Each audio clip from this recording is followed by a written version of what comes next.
Hai guys, selamat berjumpa kembali di channel novel populer viral yang keren ini.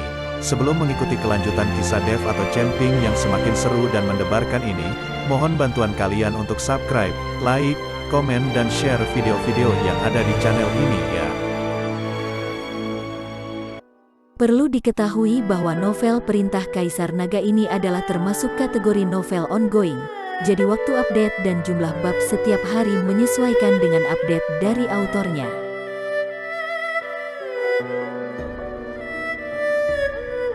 Perintah Kaisar Naga bab 3526, 3527, 3528.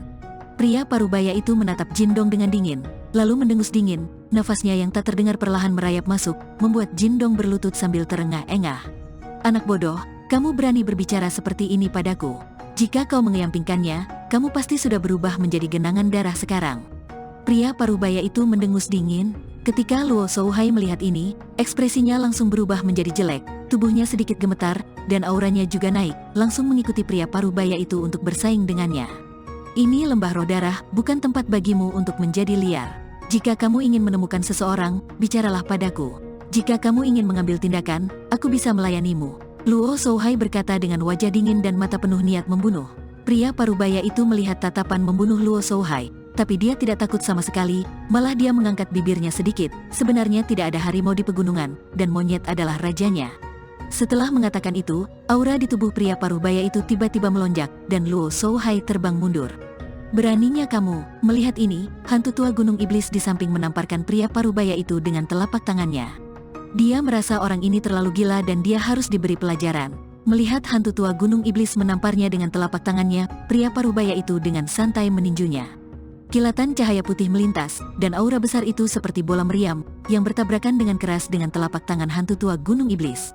Penatua hantu gunung iblis juga terbang mundur dan mundur puluhan langkah sebelum dia mendapatkan kembali keseimbangannya.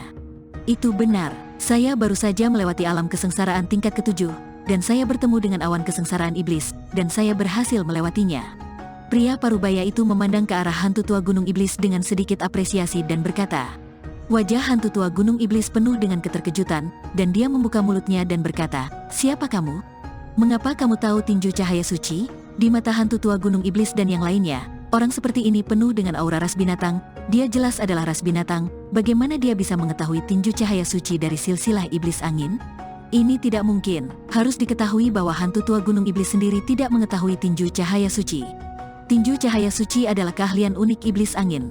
Bagaimana dia bisa mengajarkannya kepada orang lain sesuka hati?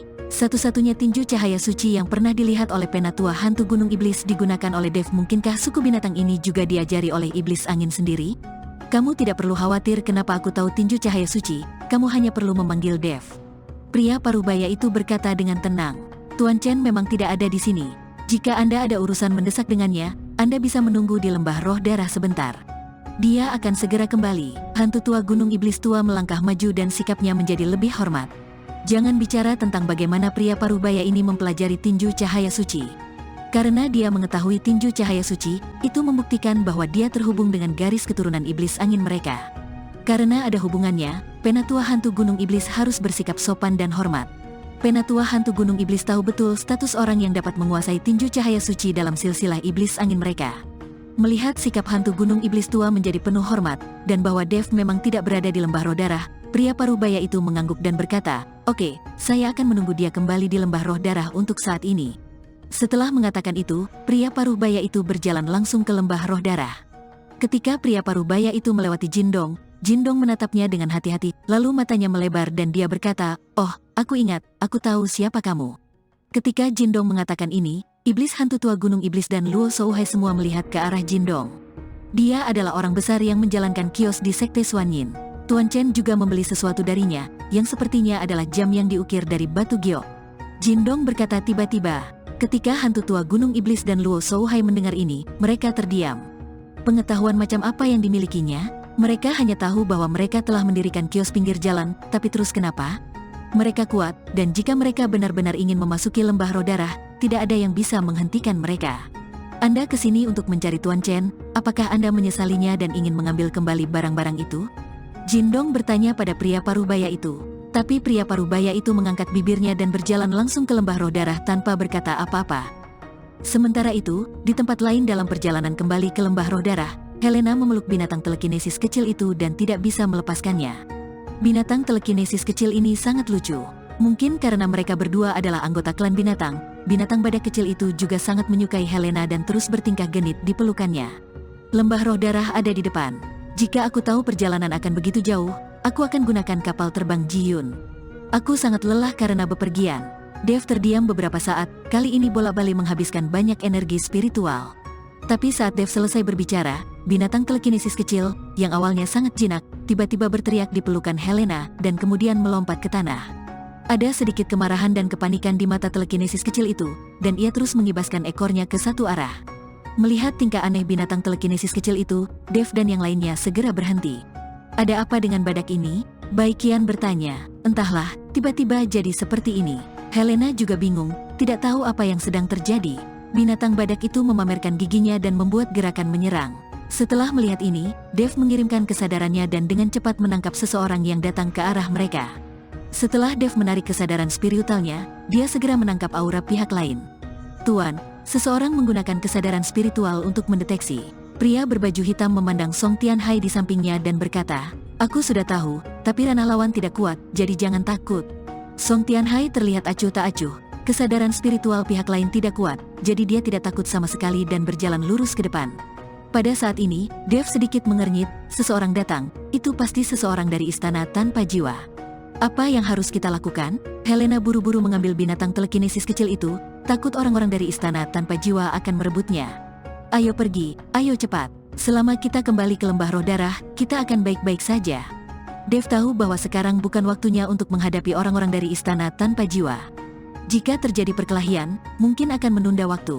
Harus diketahui bahwa semakin lama penundaan, akan menjadi semakin lemah aura yang tersisa di lembah roh darah. Bahkan binatang spiritual tidak dapat mendeteksi aura mereka saat itu, dikhawatirkan mereka tidak akan pernah tahu siapa yang melakukan tragedi pembantaian di lembah roh darah. Tetapi ketika Dev dan yang lainnya ingin menghindarinya, Song Tianhai dan yang lainnya dari istana tanpa jiwa telah tiba. Ketika mereka melihat Dev, kedua murid Song Tianhai semuanya tercengang. "Tuan, ini Dev." Pria berbaju hitam menunjuk ke arah Dev dan berkata, Song Tianhai tidak menyangka dia akan bertemu Dev di sini. Melihat bahwa tidak ada cara untuk bersembunyi, Dev mengeluarkan pedang pembunuh naga, dan kemudian berkata kepada Helena, "Jika terjadi perkelahian nanti, bawalah binatang roh itu kembali ke lembah roh darah secepatnya. Aku akan mengikuti Baikian untuk memblokirnya untuk sementara waktu." Helena mengangguk. Dia tahu bahwa dia tidak bisa membantu banyak dengan tetap tinggal. Yang paling penting adalah binatang badak spiritual itu tidak bisa jatuh ke tangan istana tanpa jiwa. "Sepertinya kamu tidak mendengarkan sama sekali apa yang aku katakan padamu.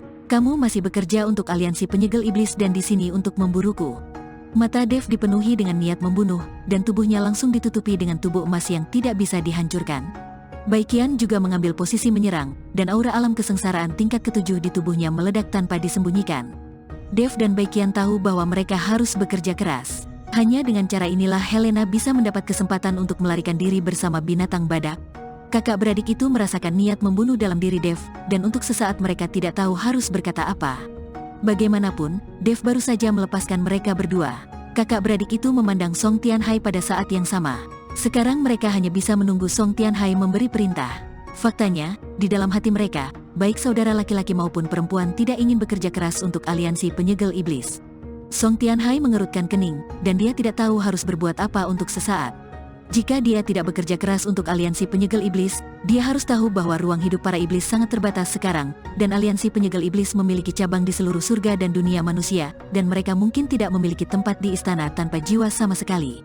Tapi bekerja keras untuk aliansi penyegel iblis, istana tanpa jiwa tidak memiliki harapan sama sekali. Meskipun wilayah mereka telah berkembang dalam kultivasi, tapi kekuatan mereka yang sebenarnya sangat lemah. Bagaimanapun, sumber daya istana tanpa jiwa perlu dihargai oleh iblis aliansi penyegelan. Terlebih lagi, Dev sekarang memiliki Baikian, kultivator tingkat 7 di alam kesengsaraan di samping Dev.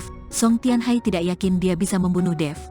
"Tuan, mari kita berhenti bekerja hidup kita untuk aliansi penyegel iblis. Mereka sama sekali tidak menganggap kita sebagai manusia. Di daerah Gunung Tianmo, ketiga ras relatif harmonis. Sebaiknya kita tetap di sini dan berkembang." Pria berbaju hitam memecah kesunyian dan berbicara, "Tuan, mari kita melepaskan diri dari aliansi penyegel iblis." Aliansi penyegel iblis menggunakan slogan memusnahkan iblis dan membela Tao untuk memperbudak kita para iblis. Kita tidak bisa lagi diperbudak. Kita harus melawan, dan kita harus membiarkan dunia tahu bahwa kami para iblis. Tidak semua orang di klan adalah orang yang keji, dan aliansi iblis juga bukan hal yang baik. Wanita berbaju hitam juga berbicara. Song Tianhai masih tidak berbicara, wajahnya muram dan tidak yakin, dia masih belum bisa mengambil keputusan. Ketika Dev melihat Song Tianhai terdiam, dia mengambil langkah maju dan berkata, perang antara dewa dan iblis saat itu menyebabkan perselisihan terus-menerus di dunia surga dan manusia, dan orang-orang berada dalam kesulitan. Akibatnya, semua orang di klan iblis mulai bertarung. Sebenarnya ini adalah konspirasi. Saya tahu tidak semua dari kalian iblis adalah orang yang pengkhianat dan jahat. Bukankah kalian hanya ingin hidup lurus? Song Tianhai melirik ke arah Dev, tapi masih belum bisa mengambil keputusan, dan berkata tanpa daya, meninggalkan aliansi penyegel iblis mudah untuk diucapkan, tapi tidak mudah itu untuk dilakukan. Aliansi penyegel iblis bisa menyebar ke seluruh penjuru surga dan dunia manusia, membuat banyak iblis sama seperti anjing yang berduka bersembunyi di mana-mana. Hal itu tidak akan terjadi dalam semalam. Kamu tahu bahwa seluruh aliansi penyegel iblis hampir menyatukan banyak sekte dan keluarga di 5 alam surga dan alam manusia, dan mereka semua sangat kuat. Mereka semua memiliki kepentingan di antara mereka sendiri, dan mereka menggunakan slogan untuk memberantas iblis untuk mencari keuntungan pribadi bagi diri mereka sendiri. Jika aku meninggalkan aliansi penyegel iblis sekarang, bahkan di gunung iblis ini, aku yakin tidak akan pernah ada tempat bagi kita di istana tanpa jiwa. Melihat Song Tianhai seperti itu, Dev juga terdiam. Kekuatan aliansi penyegel iblis terlalu besar untuk dilawan oleh istana tanpa jiwa kecil. Pergilah, anggap saja kita belum pernah bertemu. Setelah Song Tianhai ragu-ragu sejenak, dia melambaikan tangannya untuk membiarkan Dev dan yang lainnya pergi. Song Tianhai tahu bahwa mereka tidak akan bisa mendapatkan keuntungan apapun dalam pertarungan. Lalu apa yang mau kamu lakukan? Dev bertanya, aku masih punya waktu 3 hari. Dalam 3 hari ini, kita bisa berlari sejauh yang kita bisa. Song Tianhai lupa tentang pegunungan Tianmo yang tak ada habisnya. Jika tidak berhasil, saya akan membawa mereka ke puncak pegunungan paling berbahaya. Mungkin mereka bisa menemukan tempat di sana. Dev memandang Song Tianhai dan bertanya, apakah kamu percaya padaku? Song Tianhai tercengang dan tidak mengerti apa yang dimaksud Dev. Jika kamu percaya padaku, aku bisa membawamu ke suatu tempat. Menurutku aliansi penyegel iblis tidak akan menemukanmu untuk saat ini. Dan kamu juga harus bersatu dengan iblis lain untuk bersama-sama melawan aliansi penyegel iblis. Hanya dengan cara inilah aliansi penyegel iblis dapat dikendalikan. Dev berkata pada Song Tianhai. Song Tianhai memandang Dev, tetapi tidak tahu bagaimana menjawabnya untuk beberapa saat. Lagi pula, dia mengikuti Dev dan tidak mengenalnya, jadi dia tidak bisa dengan mudah mempercayai orang asing. Tuan, saya percaya pada Dev. Saya rasa dia tidak akan menyakiti kita, kata pria berbaju hitam. Ya, jika dia ingin membunuh kita, dia tidak akan membiarkan kita pergi. Bukankah lebih baik dia membunuh kita dengan satu ayunan pedangnya saat kami di lembah binatang spiritual?